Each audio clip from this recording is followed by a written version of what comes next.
Le ciel semblait lourd ce jour-là, comme si même l'air retenait son souffle. La place Saint-Pierre, d'ordinaire bruyante et parcourue par les rires des touristes, s'était figée sous un voile d'incompréhension. Un frisson parcourut les rues de Rome, tandis que la nouvelle se répandait à une vitesse folle, secouant aussi bien les croyants que les sceptiques. Le pape François n'était plus. Un silence viscéral s'empara des foules massées devant les écrans, les yeux rivés sur les bandeaux rouges des chaînes d'information qui martelaient inlassablement la nouvelle. La mort du Saint-Père, annoncée en ce 21 avril, ne ressemblait pas à une simple disparition. C'était comme si l'histoire elle-même avait marqué une pause, suspendue dans un souffle sacré. Derrière les visages fermés, une question rampait sans bruit mais sans relâche. Pourquoi aujourd'hui? Pourquoi ce jour précis? Les signes semblaient se multiplier pour qui savait lire entre les lignes.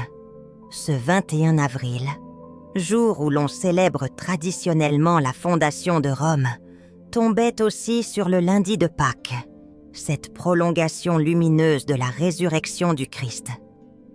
Le simple hasard peinait à convaincre les cœurs les plus sensibles. La coïncidence avait le goût étrange du dessein caché. Au fil des heures, les foules se pressèrent vers la place, certains tenant des chapelets comme des bouées de sauvetage dans un océan d'incertitude. D'autres, l'œil éteint, murmuraient des prières, pas tant pour l'âme du défunt que pour comprendre ce que cette perte signifiait. Une étrange conscience collective semblait émerger. Quelque chose de plus grand que l'homme venait de s'accomplir. Les journalistes, incapables d'habiller cet événement de mots convenus, laissaient parfois de longs silences s'infiltrer dans leur direct. Ces silences, loin de vider l'espace, le remplissaient d'un poids presque tangible. Les cardinaux, eux, restaient silencieux, comme si eux-mêmes redoutaient de profaner un secret encore inconnu.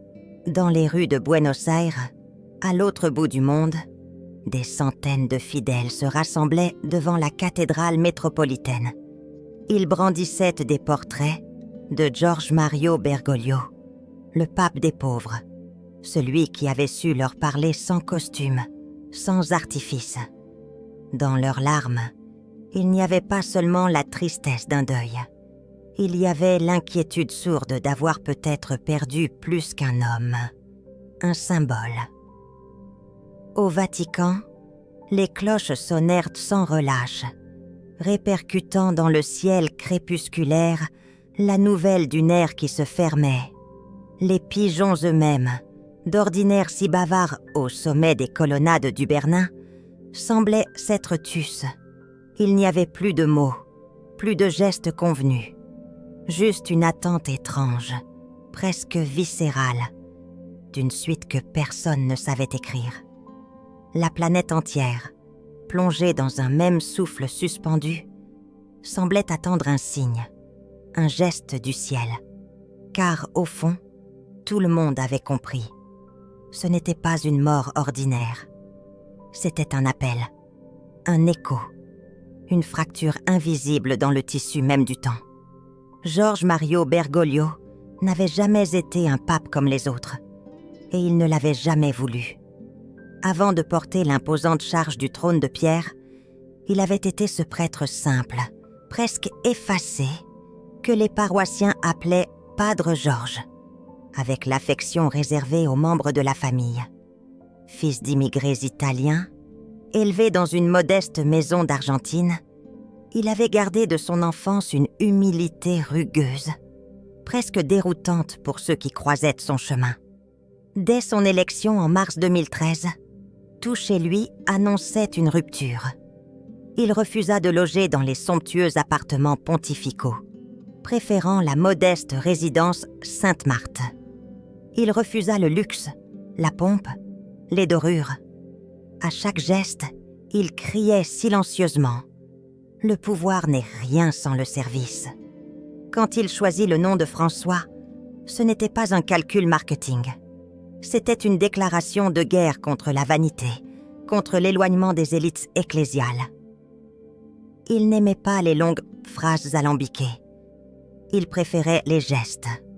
Embrasser un lépreux, laver les pieds d'un migrant, pleurer avec les familles des victimes d'attentats.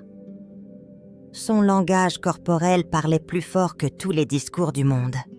Chaque sourire, chaque accolade, chaque lueur de tendresse dans ses yeux vieillissants était un coup porté contre l'indifférence.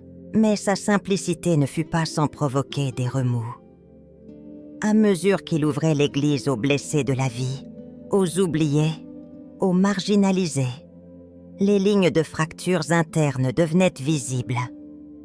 Les traditionalistes le trouvaient imprudent, irrévérencieux parfois.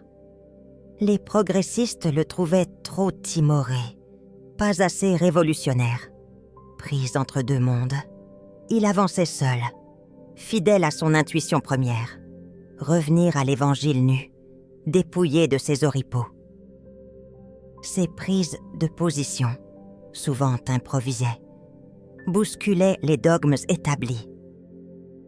Pourtant, derrière cette spontanéité, il y avait une profonde cohérence, rappeler sans cesse que l'Église n'était pas un musée pour les saints, mais un hôpital pour les âmes blessées. C'est cette vision, viscérale, presque organique, qui fit de lui une figure à la fois adorée et détestée. François n'était pas un réformateur politique. Il était un homme épris de l'essentiel. Et cela, dans un monde saturé de superficialité, était en soi une révolution silencieuse. En quittant ce monde, il emportait avec lui cette étincelle de vérité crue, trop pure pour être totalement acceptée, trop puissante pour être totalement ignorée. Certains événements ne se contentent pas de bouleverser le présent. Ils viennent frapper aux portes du mythe, de la prophétie, du mystère. La mort du pape François, en ce 21 avril si chargé de sens, s'inscrivait dans cette trame invisible où le réel et le spirituel s'entrelacent comme des lianes inséparables. Depuis des décennies, les prophéties gravitaient autour du Vatican comme des corbeaux autour d'une bataille oubliée. Saint Malachie, obscur archevêque du XIIe siècle, avait dressé une liste de devises mystérieuses censées correspondre à chaque pape jusqu'à la fin des temps. Selon cette prophétie, le dernier pape, Petrus Romanus, verrait l'Église affronter ses ultimes tribulations avant l'effondrement de la cité éternelle. Beaucoup se demandaient si François n'était pas ce dernier bergère. Son nom, inédit, sa manière de bousculer les traditions millénaires, tout semblait annoncer un point de bascule. D'autres prophéties, telles que celle de Fatima, évoquaient des visions cauchemardesques. Un pape traversant des ruines, tombant sous les balles ou les flèches d'ennemis invisibles. Faut-il lire ces images littéralement, ou comprendre qu'elles décrivent une église spirituellement ravagée, assiégée non par des armées, mais par la tiédeur, l'oubli et la perte du sens? L'Apocalypse elle-même, avec son effondrement de Babylone, offrait un écho inquiétant. Rome, siège du pouvoir religieux, portait en elle toutes les contradictions du monde ancien, la grandeur et la décadence, la foi ardente et la corruption rampante. Voir le départ du pape François en ce jour précis, c'était comme voir s'aligner les astres d'une grande migration mystique. Bien sûr, le scepticisme moderne raillait ces lectures. Les prophéties, disait-on, sont des constructions après coup, des narrations biaisées. Mais au fond, même les cœurs les plus rationnels sentaient l'étrangeté de l'instant. Ce n'était pas seulement un décès, c'était une frontière franchie, un voile déchiré. Dans les églises du monde entier, certains se souvenaient de l'avertissement. Lorsque le dernier pape tomberait, l'Église elle-même serait mise à l'épreuve, non par l'extérieur, mais de l'intérieur, non par le fer, mais par le doute. Et déjà, dans les conversations feutrées, dans les prières murmurées à la hâte, la question palpitait. Sommes-nous prêtes? Les réactions ne se firent pas attendre. Comme un choc sismique, la nouvelle se répercuta sur toutes les latitudes. Dans les palais présidentiels, dans les cabanes les plus humbles, dans les monastères isolés comme dans les rédactions surexcitées, le décès du pape François imposa une minute de silence planétaire. À Rome, les premières processions débutèrent spontanément. Des bougies, des fleurs, des portraits du Saint-Père ornaient les marches des églises. On priait, on pleurait, on s'interrogeait. Le deuil n'était pas seulement émotionnel, il était existentiel. Dans les couloirs dorés du Vatican, l'heure n'était plus au discours. Les cardinaux, convoqués dans l'urgence, préparaient déjà le conclave qui désignerait le successeur de François. Mais sous cette organisation nécessaire, une inquiétude rampait. Comment choisir un nouveau visage quand l'ancien avait à ce point incarné une fracture dans l'histoire de l'Église? Les spéculations allaient un bon train. Certains espéraient un retour à une papauté plus traditionnelle. D'autres rêvaient d'un pape révolutionnaire, apte à bousculer définitivement les fondations séculaires. Mais tous savaient que l'équilibre serait délicat à trouver, car l'Église n'avait jamais été aussi tiraillée, aussi exposée à la fois à l'explosion intérieure et à la désaffection extérieure vraie. Le peuple des fidèles, lui, oscillait entre prières ferventes et sourde angoisse. L'héritage de François était trop grand pour être ignoré, mais trop dérangeant pour être facilement prolongé. Quel visage émergerait de la chapelle Sixtine? Un bâtisseur de ponts ou un gardien des remparts? Un visionnaire ou un administrateur? Dans les cafés, sur les places publiques, dans les couvents silencieux, une certitude s'imposait. La décision à venir pèserait lourd sur l'avenir non seulement de l'Église, mais de la conscience chrétienne tout entière. Plus qu'un chef, il fallait un berger. Plus qu'une figure, un souffle. Alors que le crépuscule tombait sur la place Saint-Pierre, une idée germait doucement dans les cœurs. Et si le véritable changement ne dépendait plus d'un homme, mais de nous tous, c'est dans ce contexte brûlant, entre incertitude et espoir, que se prépare le prochain chapitre. Et toi, dans cette histoire en marche, quel rôle décideras-tu de jouer? Si cette quête intérieure te parle, n'hésite pas à t'abonner, à partager et à laisser en commentaire. Quelle espérance portes-tu pour l'avenir?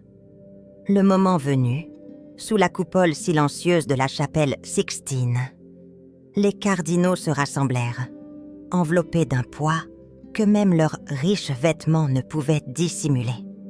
Le monde extérieur était suspendu, retenant sa respiration, tandis qu'à l'intérieur, l'enjeu dépassait de loin une simple élection.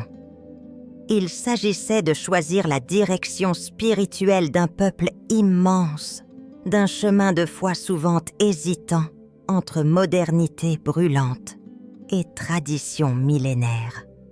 Le balai des regards, le froissement discret des étoffes, les prières intimes récitées du bout des lèvres, tout traduisait la conscience aiguë d'un tournant historique. Ce conclave n'était pas ordinaire. Les discussions informelles, les échanges muets d'une pause à l'autre trahissaient un débat silencieux, mais acharné. Fallait-il poursuivre l'ouverture impulsée par François ou revenir à une figure plus stricte, plus doctrinale?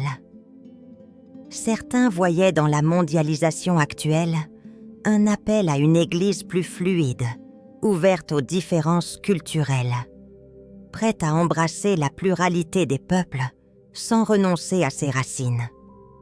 D'autres craignaient au contraire que trop de concessions néfastent l'âme même du message évangélique. Sous les fresques de Michel-Ange, qui dépeignaient la création et le jugement dernier, les cardinaux étaient confrontés à leur propre dilemme. Créer à nouveau ou juger sévèrement? Rebâtir sur les cendres d'une église blessée ou purifier par la rigueur d'un retour aux sources? Chaque bulletin déposé dans l'urne semblait peser des tonnes. À l'extérieur, le monde attendait un signe. Le moindre mouvement de rideau derrière une fenêtre, le plus discret déplacement de valets dans la cour du Vatican, devenait un événement commenté en boucle. Les caméras braquées sur la cheminée guettaient la couleur de la fumée comme des oracles modernes, cherchant dans un mince filet de fumée la réponse aux angoisses séculaires de l'humanité. Certains fidèles priaient pour un nouveau François, quelqu'un qui continuerait de marcher parmi les pauvres, de tendre la main aux exclus, de réchauffer une foi parfois endormie sous le poids des dogmes. D'autres, échaudés par les polémiques et les malentendus, espéraient un pasteur capable de remettre de l'ordre, de réaffirmer les vérités anciennes sans faiblir devant les tempêtes médiatiques.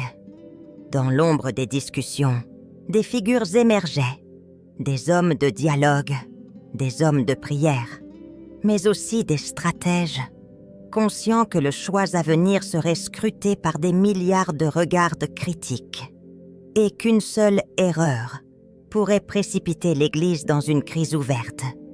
Il n'y avait plus de place pour les demi-mesures. Ce conclave portait dans ses délibérations un écho d'Apocalypse. Une question palpitait derrière chaque choix. Et si ce pape était le dernier à pouvoir sauver la barque avant qu'elle ne prenne l'eau de toutes parts? Cette pensée donnait à chaque geste, à chaque mot échangé dans le secret du conclave, une solennité presque écrasante. Car l'enjeu n'était pas seulement le futur immédiat. C'était une lutte silencieuse pour l'âme même de l'Église. L'ancien monde s'effritait sous leurs pieds. Et dans ce fracas sourd, ils devaient trouver une voix qui soit à la fois ancrée et prophétique, ferme mais tendre, immuable et pourtant capable de s'ouvrir aux âmes blessées du siècle présent. Et à mesure que la fumée restait grise, refusant de s'élever en blanche certitude, le doute gagnait les esprits. Peut-être que ce conclave n'était pas seulement un choix d'homme, mais un test de foi à l'échelle mondiale.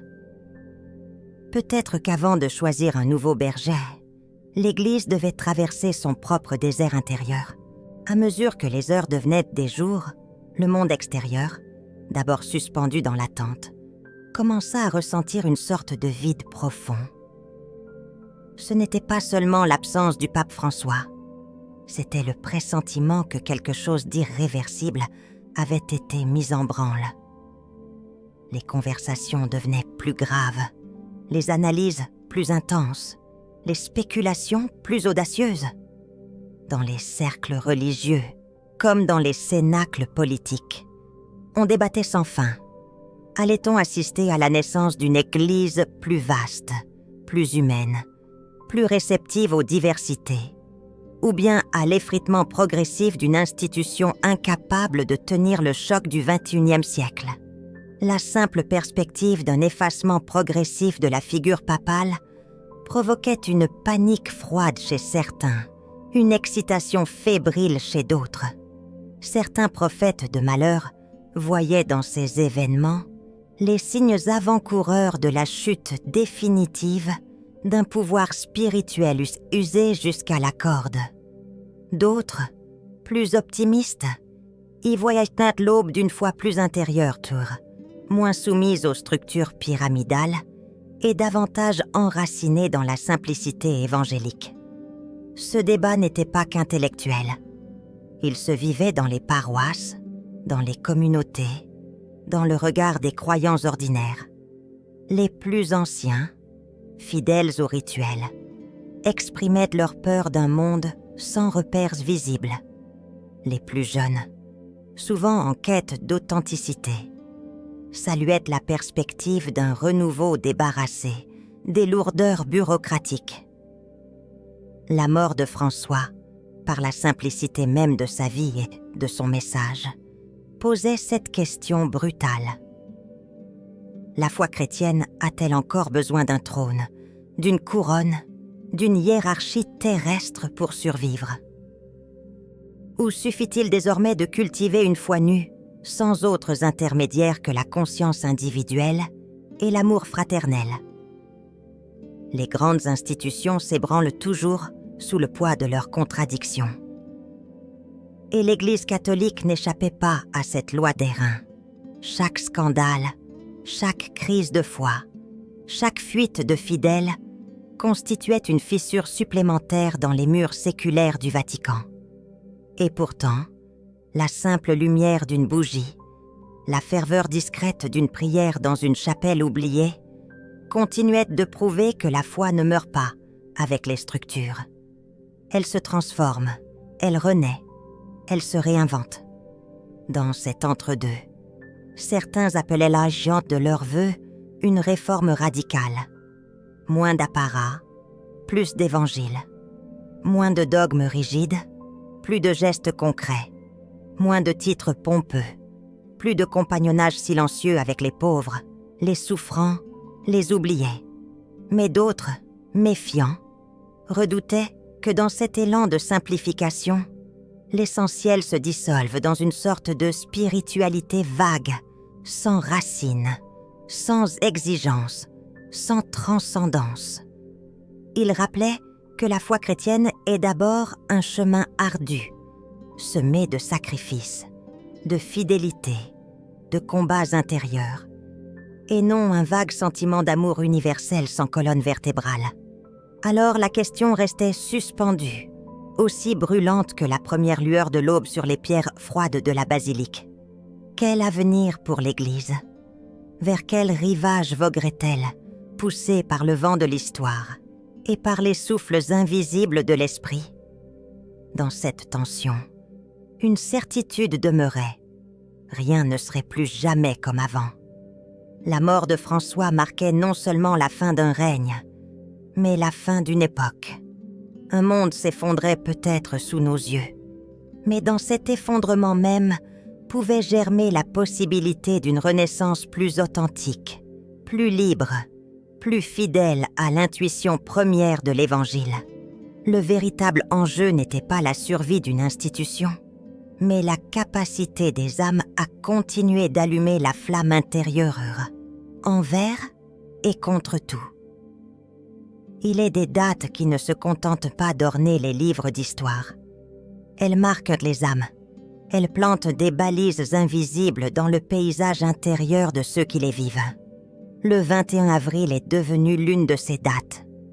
Plus qu'un événement, c'est un appel.